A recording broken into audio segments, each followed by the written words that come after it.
The man is dragged to the center of the courtyard and thrown down so hard his shoulders crack against wet flagstone.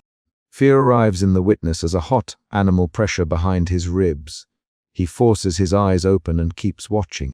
The watcher stands at the column, hands folded, measuring faces the way a mason measures stone. The first 5 rows stare forward without breathing.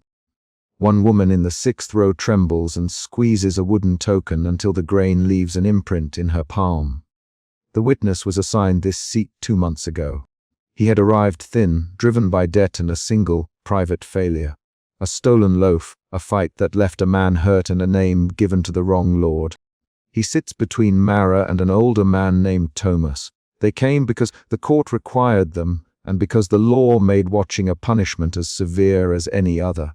The rules were listed in the ledger found by the narrator. Times of display, allowances for food, the order of subjects. The witness reads the same line every night while the bell waits. Maintain gaze, register response, do not intervene. Keep your head, Mara whispers, and she presses the token into his hand with fingers that smell of vinegar and straw. The token is small, a cross crudely carved. The witness clenches it until his knuckles whiten and replies, "I will Mara." The words are short, they mean survival. The watcher tilts his head, then signals the gate. The main gate grinds open and the new subject is pushed out. Blood on the hem of a tunic, eyes hollow from hunger, hands bound with a rough hemp cord. An external command breaks the rows into a murmur as the first torch is shoved forward. The witness feels a new drop of fear. The concrete problem of being made to look. If he blinks, if his eyes tear, if he moves his hand, the watcher will note it and punishment will follow. Fear is the root that drives every small choice in him now. It dictates posture, breath, and the thin calculus of when to swallow and when to speak. The watcher speaks over the courtyard. "Observe," he says, voice low and flat. "Register." His bell rings once, iron tone, exact. The displayed prisoner is forced to kneel on a raised frame. A guard fastens a collar to the post and tightens until the prisoner cannot lift his head. The sound of the collar closing is a small, final metallic click that the witness counts for hours later. A torch throws a long tongue of light across the prisoner's face, and the crowd leans forward as a single organism. Thomas whispers, "This is cruelty," and the witness answers quietly, "Thomas, do not say that." The words are short and controlled. He keeps his gaze on the prisoner because the ledger, read earlier by the narrator, says the system feeds on shared sight. The first external event arrives. A child in the crowd sobs and is led away. Someone curses softly and a guard turns his head. The noise is absorbed. The watcher taps his bell twice and the display begins. Slow, ritualized blows from a rod, the prisoner rocking, a cracking sound when wood meets flesh. The witness notes the cadence of strikes, nails of the rod, the way the prisoner's breath leaves with each hit. The emotion shifts from fear to a mounting edge of anger when the witness recognizes the prisoner. He says the name under his breath, a single word. Joran. Mara's hand freezes in his. The memory that arrives is specific. Joran once gave the witness a loaf when the witness had nothing. Joran walked the fields near the village and taught him to read the symbols on seed sacks. That memory is concrete. Joran's laugh on a spring morning, the feel of a bread crust between 2 hands. Then it collides with the frame and the rod and the watcher's face. The witness can no longer pretend impartiality. The watcher paces the edge of the crowd and inspects rows like a tax collector checking accounts. He stops at the witness, looking at his hands. "Eyes," the watcher says without naming him. "Hold." The watcher's voice has a tone reserved for reports. The witness nods so slightly the watcher might miss it. Then he keeps quiet because any reply would be a movement that could be counted. The witness presses the token into his palm again until splinters bite. He breathes through his teeth. Mara leans in and says he knew Joran. She speaks the name as if it might evaporate. A guard near the rail turns his head. The watcher pauses, then signals a gate guard by tilting his chin. The gate guard moves with a slow, precise step toward the witness as if to measure his resolve. The witness feels the second emotion shift in his body. Anger races under the fear, a flare that loosens his jaw and sharpens his vision. He sees the edges of faces more clearly. He hears the rasp of the rod like a counting instrument. I will not look away, the witness tells himself. He tries to transform anger back into calculation, a dangerous conversion that the watcher intended. But when a blow breaks Joran's cheek and the man makes a guttural sound, something fails in the witness. Mara cries out loud enough to be heard. Thomas spits at the stones. Voices ripple. The watcher lifts his bell and rings it hard. Guards move along the aisle, pushing through knees and elbows. The narrator stands at a record table near the courtyard edge. He flips a ledger closed with one hand and reads aloud the passage he found earlier. Subjects are chosen to sharpen conformity. Witnesses shall not cry, shall not speak, shall not interfere. The narrator's voice is flat and methodical. He reads like a clerk. The next subject will be private, he says into the record. The witness feels the ground shift.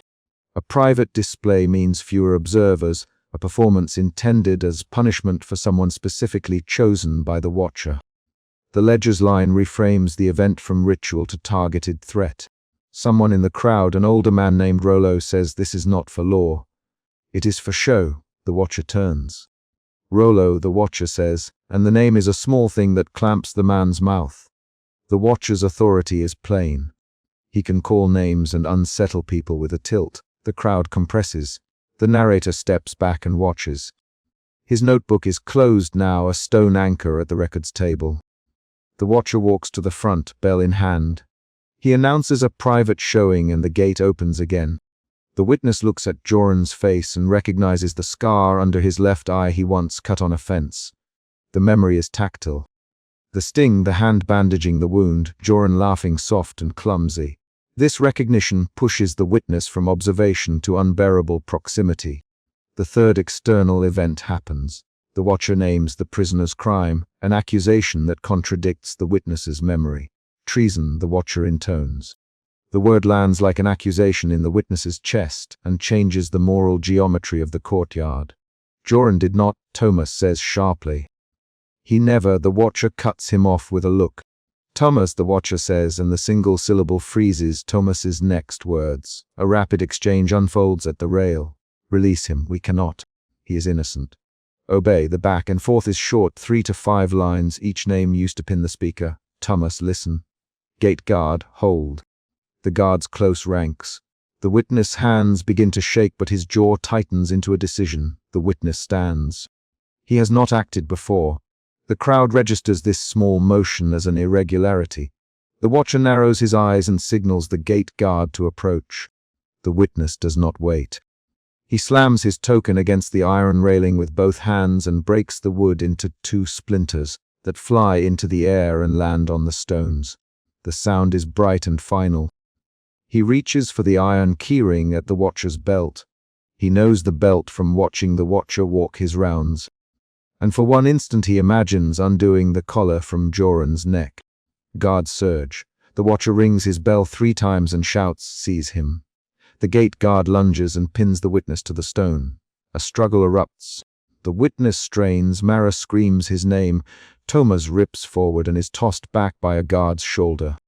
The watcher watches the broken motion, expression unchanged. The fourth external event is the physical confrontation and the crowd's first audible fissure. Someone yells, "Stop!" And another voice, softer, says, "He tried to save him." Hands clamp on the witness's arms. Someone's iron boot presses into his ribs. His breath leaves in a hiss. He tastes copper and rain. The watcher lifts his bell and rings once, slow, and a guard pins the witness's fingers to the stone so he cannot reach the keys. The watcher steps close and says, "You will learn to look." The words are flat but carry threat. The witness feels heat on his face where a guard has shoved him. He tries to speak but can only manage Joran before a gloved hand covers his mouth. The guards drag the witness away and haul him through the gate. They bind his wrists to the same kind of hemp that held the prisoners. The watcher gestures to the gate guard. "Isolate him for a night," the watcher orders. "Mark him." The gate guard nods.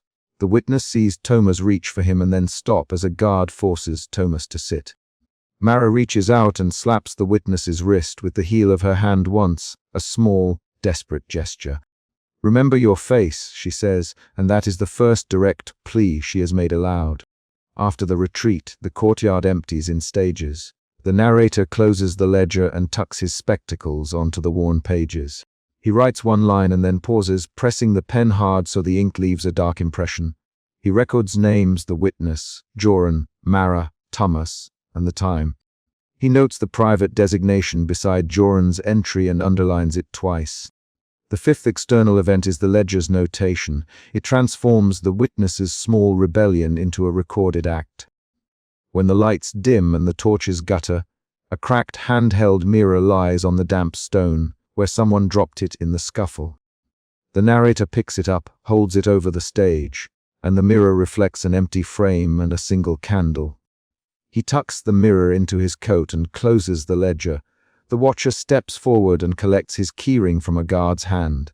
He counts the keys like beads.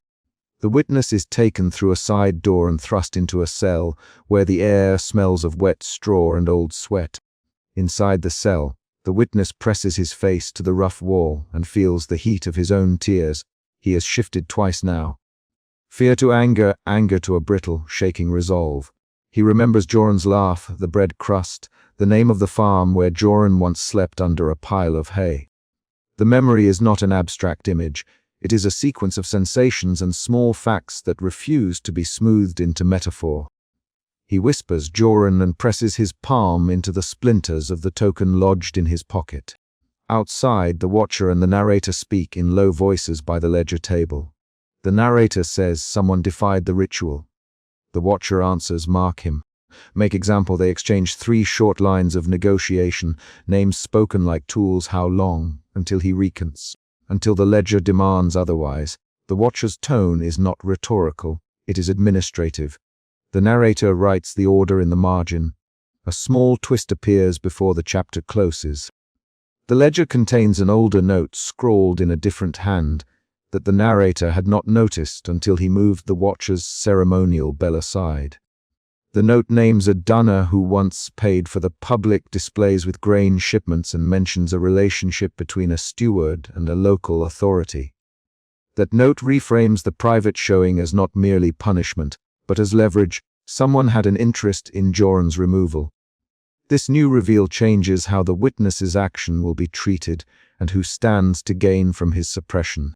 The final paragraph ties the immediate consequences into a concrete next step. Guards drag the witness from the cell at dawn and thrust him back into the courtyard for isolation on a low bench beneath the rail. The watcher pins him with iron keys on a cord around his neck as an emblem and leaves, bell silent this time. The narrator closes the ledger and steps away with the mirror in his coat. Mara sits 2 rows back, fingers stained by the token's wood, and she mouths the name, Joran, as if claiming it aloud might change the guard's intent. The witness feels the iron keys cold against his sternum and makes a decision that is not a speech but a movement. He will memorize every face on the list the narrator wrote tonight.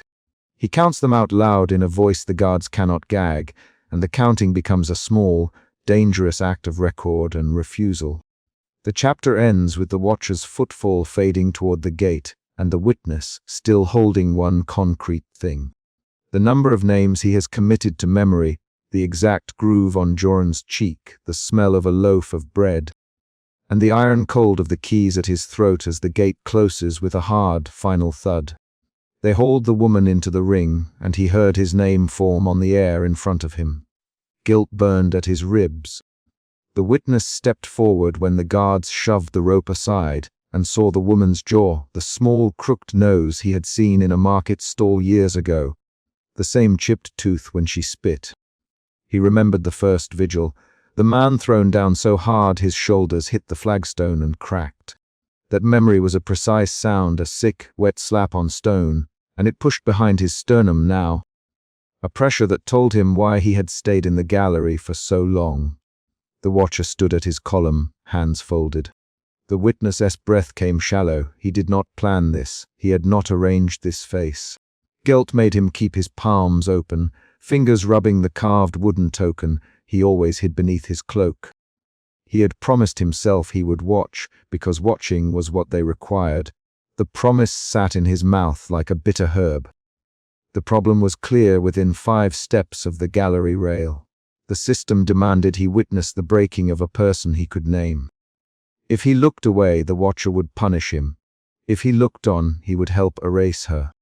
An attendant barked, and the crowd quieted to a collective scrape of damp fabric. The watcher spoke in a low, measured voice. Begin the schedule. Record the intervals. Keep steady, his head tilted toward the gallery as if measuring faces with a square. The recorder attendant unrolled a chart at the lectern, and the candlelight caught the careful black script. The witness felt the rows of faces behind him like their own small weather. Some were blank, some were rubbing their eyes, some watched with a dull, practiced hunger. They sat him in the front row. An attendant snapped iron cuffs over his wrists and bolted them to the bench. He checked the wood with his palm, the same notch where his token rested. The attendant's fingers were quick and efficient. There was no cruelty in their motion, only routine. The watcher recited the ritual schedule while the attendants tightened straps and aligned the observers. First, the exposure. Second, the humiliation. Third, the corrective, the watcher. The words were a mechanical list. The witness tried to anchor himself to the idea that he had a role, that watching was duty and duty supplied safety. That belief was thin and had holes. The condemned woman was brought to the center. The guards had stripped her sleeves and left marks of old mending on her forearms. She stood with hands bound in soil in the seams of her dress. When her eyes found him, she did not scream. She moved her mouth in a slow, practiced way as if learning speech underwater. The witness read a single syllable on her lips, "Do not," and the rest failed. Her plea was private and immediate. His stomach hit cold nausea. The first shift moved him from guilt into raw fear. Fear clenched his fingers on the token until the wood creaked. A young sentinel 2 rows over could not hold his face. He rocked forward, then rose to his feet. "Stop this," the sentinel shouted, voice cracking. He began toward the frame. The watcher's head turned with the grace of one who had expected this move. "Seize him." The watcher, a single sentence that snapped the sentinel in half. 2 guards moved with choreography.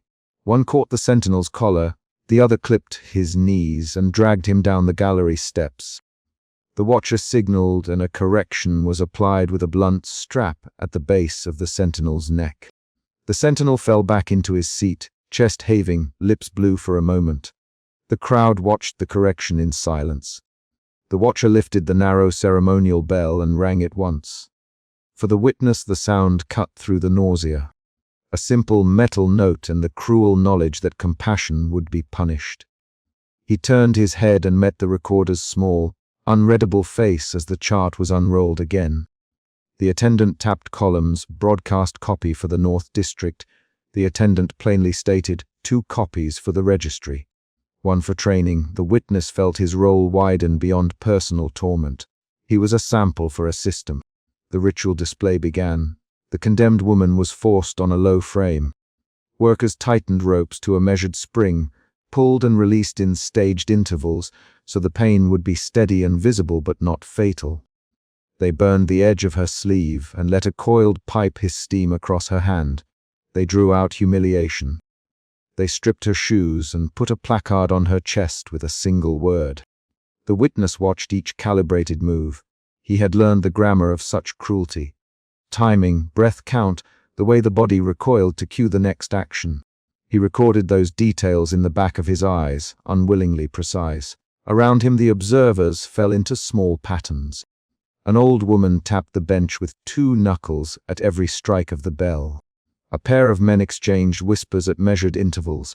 The witness felt empathy fray like an old rope. He focused on one method, steady visual consumption. He could hold his gaze, because by staring he kept the edge off what would come for him if he refused.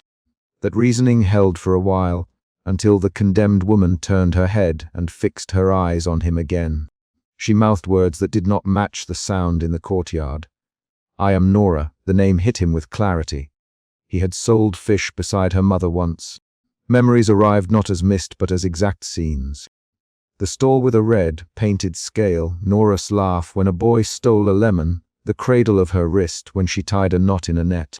Those were facts. The token in his palm was carved with a simple cross. He had bought that token the morning after the first vigil when he thought watching alone could bury what he had seen. The second shift arrived. Clarity. The witness could not argue with the facts of the life staring back at him. Nora, he whispered without meaning to. Heads snapped to the gallery. The watcher inclined his head and the bell sounded twice. The subject recognizes the condemned. The recorder attendant into a small slate. Document that reaction. Note the time stamp. The words framed the moment as data. The witness felt the gallery's measurement like a blade. He could feel his decision move through him like a manual lever. It had weight and resistance. He could refuse and become the example. He could comply and allow her voice to be erased by procedure. He tried small movements, shifting his elbows, softening his gaze, but the iron cuff held him to the bench. He tried to swallow the name, to let the moment pass into the ritual stream. But Nora's fingers flexed around the rope, and she tried to look at him harder. Watch him, the watcher to the guards, without looking away. If he breaks, we proceed to corrective observation. If he holds, note the method. The watcher's voice contained no threat. It only stated consequences. The witness's body reacted before his mind finished weighing options. His shoulders rose, his jaw set. He stood. He did not stand to storm the frame. He stood, slow and deliberate, every face in the gallery tilted toward him. The watcher's eyes narrowed. Remain seated. The watcher commanded, remain, and your duty will be recorded as exemplary. The witness's hands moved the token to the bench's notch and then, deliberately away. He turned his back to the courtyard. Silence did not come at once. A woman behind him gasped and then beat her hand against her mouth. A child in the second row began to cry. The watcher's hand went to his signet. Seize him. The watcher again, this time with a click of authority that uncoiled the gallery's restraint. 2 guards rushed forward. The witness did not run. He let them take his arms. He let them drag him down the steps with a slow, resisting weight that made the crowd watch the arrest of a watcher. Guards flung him into the stairwell and tied his wrists in a different iron. They marched him past the frame while Nora's face was still turned toward him. The crowd craned to keep their sight. The watcher walked beside the frame and gestured with a slow hand so the observers could see the punishment for refusal. He ordered a corporal corrective that would strip the witness of his observation duties, a mark to make him unfit to sit in the gallery, a public reclassification. The correction was a shallow branding along the wrist and a short period in the stocks. Enough to remove him from the performance circuit, and enough to make the audience wary. The correction finished with the same clinical attention the watcher used for everything. The witness tasted copper and felt the burn, and then his hands were cuffed behind his back. A guard shoved a wooden plank beneath his knees and wedged it tight. Do you regret it? A guard asked, voice low. Do you regret turning away? The witness nothing. His throat was raw with sound not yet made. He could feel the carved token in his inner sleeve rubbing against his ribs. They hauled him to a damp cell below the gallery. Torches guttered at the corridor's edges. The documentary narrator's voice, low and steady, catalogued the facts from the doorway while scribes recorded the sequence. The witness refused to observe at timestamp 30. 3 minutes past the bell, the narrator aloud, voice calm and uninflected. This refusal triggered immediate corrective action under the ordinance. The narrator spoke like a ledger reading its own entries. The witness heard the cadence and let it press into his bones. In the cell he sat on a straw pallet and tried to count the places where he had failed before. He recalled the market stall again and Nora's laugh. He could feel the pattern of knots on her sleeve. He plucked his token from his inner pocket and pressed it to his mouth until the wood splintered, the skin on his lip. A guard pushed a small folded scrap of linen through the cell hatch and a thumbprint smeared black on its edge. The guard did not speak. He left the scrap. The witness unfolded it and found a small notch carved inside, a copy of the token's cross, crude and hurried. He thought of the young sentinel who had risen earlier. The sentinel's face had been white when they strapped him back down. The witness had watched the correction. He had watched how the watcher converted that impulse into spectacle. Now in the cell, the witness realized that his single act of turning away had not removed the system's reach. If anything, it had broadened its catalogue of punishments. The guard's scrap proved that someone had watched him enough to copy his token. He ran his thumb over the carved line until the skin burned. The documentary narrator returned that night with a small lantern and a notebook. He set the lantern on the bench outside the cell and opened the book with the meticulous patience of someone reading a recipe. You understand the ordinance, witness. The narrator voice even, observation is classified as civic labor. Refusal undermines that labor. He paused as if expecting a denial. The witness did not answer. He watched the narrator's spectacles slide down his nose. Why did you look away? The narrator. His voice had no cadence of anger, only a practical edge. The witness pressed his lips together, the token cold against his teeth. She is Nora. The narrator's pen stopped. He wrote the name down without comment. Nora. The narrator repeated, slowly, like testing a label on a shelf. Outside the cell, a boot scraped. The guard left a carved wooden token on the threshold and walked away without looking back. The narrator closed his book. This refusal will be indexed. It will be sent to training. It will be rewatched. He set the lantern lower. Do you regret it? He asked again. The witness swallowed. He looked at his wrists bound in iron, at the shallow mark along the bone where the correction had burned. Regret did not feel like a single word. It felt like a shape behind the sternum that forced breath small. He thought of the market stall and Nora's hand on the scale and then said, no. The narrator watched him for a long moment and then nodded once, as if recording a datum. After the narrator left, the witness listened. From the corridor he could hear the watcher spell twice, then the soft scrape of other people's footsteps as they shuffled back into their rows. He thought of the recorder attendant unrolling charts and stamping copies for the North District. He imagined men with quills copying the faces, rewriting method into manual. In the dark, the witness counted small things: the notch in the bench, the grain in his token, the place where his palm always found a warm curve in his coat.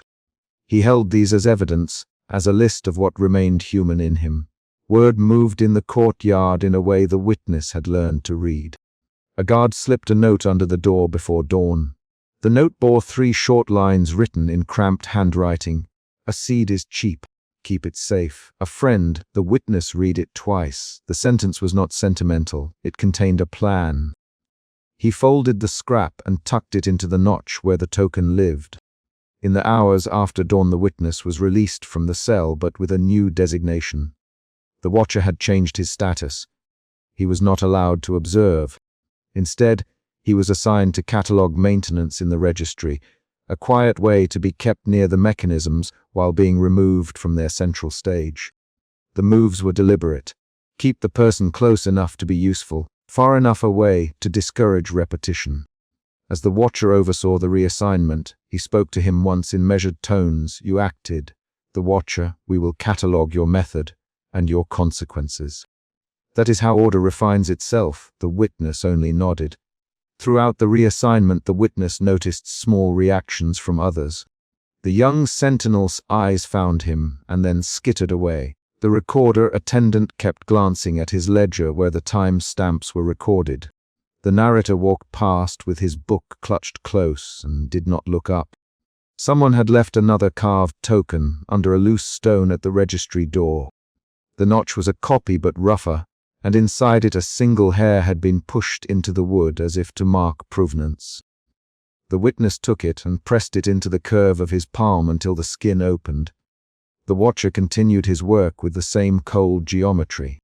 He moved through the courtyard and the registry with an economy of motion that felt like a machine maintaining calibration. At one point he stopped and looked down the gallery at the row of observers. Order requires examples, he said without addressing any single person. Examples educate. Examples preserve. The words were factual. The witness thought of Nora in the center frame and of the sentinel struck into silence. He thought about the way the watcher had turned compassion into a correctable variable. Weeks later, The witness discovered that his refusal had produced one effect the watcher had not intended. The carved token left under the registry stone had been found by a guard named Rafi and carried as a talisman in his boot. Rafi had been one of the attendants who tightened straps during the ritual. He had slipped the token back into his palm whenever he walked past the gate, and had learned to keep his mouth shut about it. On a rainy morning, Rafi took a stand. He let a young woman slip from the line of workers into an alley with a supply crate he was supposed to guard. Two other guards looked away by habit. Rafi did not shout. The small act of diversion cost him a week's pay clipped by registry, but it allowed one woman to fold herself into a market stall and hide. The witness learned of Rafi's choice through a whispered conversation with the narrator. The narrator, Rafi, changed a small rule today. It will not make the ledger's top lines, but it will appear in 3 separate notations. It is noise to the system, but it spreads. The witness felt a warm, dangerous bloom under his sternum that was not regret. It was recognition. Small acts could accumulate into patterns that the system could not immediately classify. A month after the second vigil, the watcher ordered a public screening of the recorded session of that night. The gallery gathered for a bureaucratic demonstration. The recorder attendant rolled out the film strip, and the screen flickered in the candlelight. The watcher stood at the lectern and explained with calm, clinical words how the ritual had been performed, and how the witness' refusal had been handled. He emphasized the corrective measures and the educational distribution copies.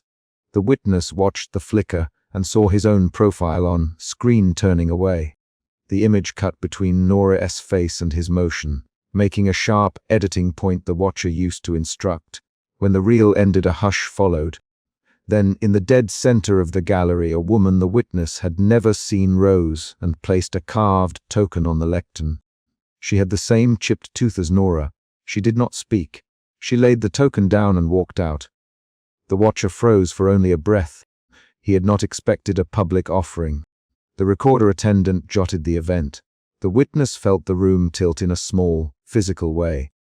People shifted their feet, and then returned to watch the watcher marshal calm. That evening the watcher called the witness to the lectern.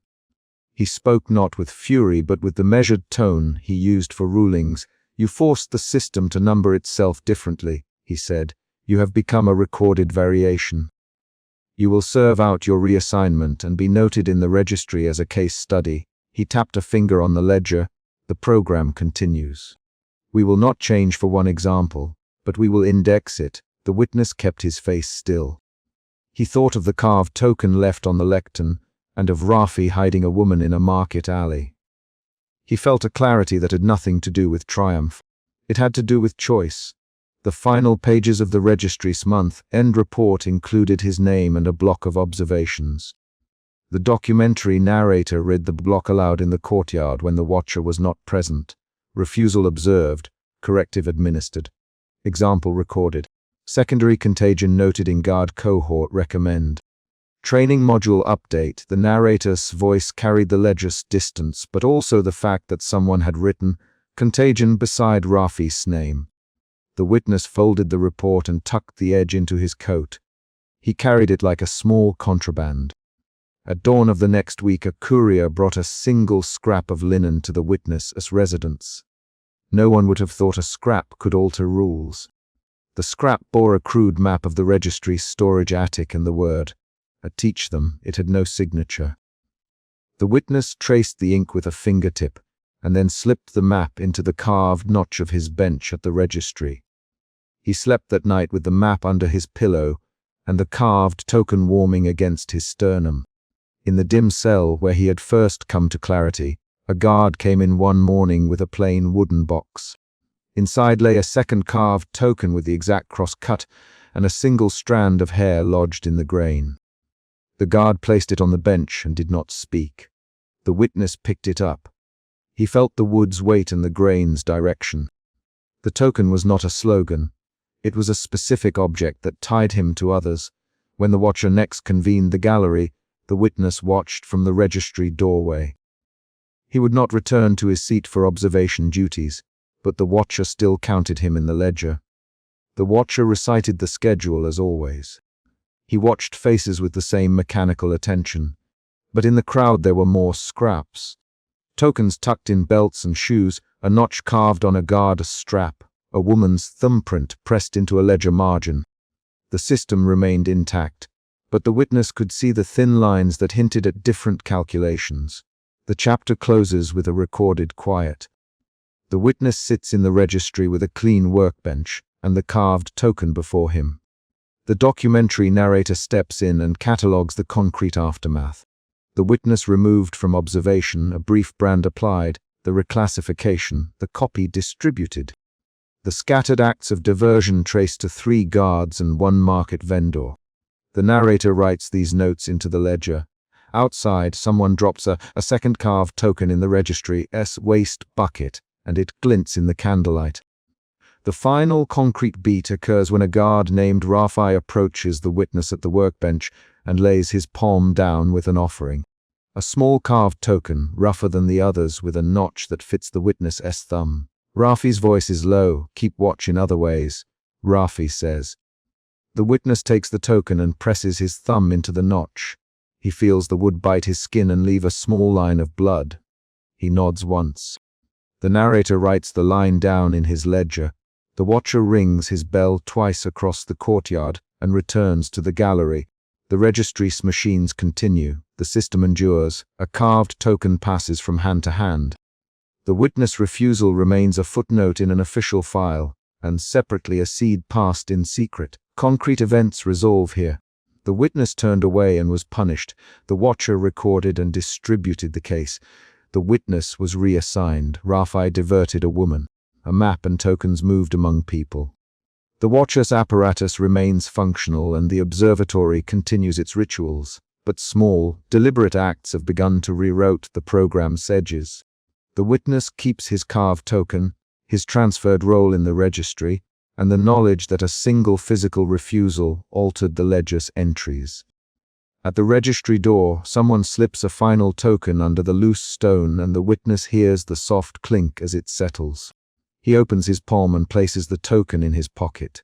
Then he returns to his bench and begins to index the day's entries.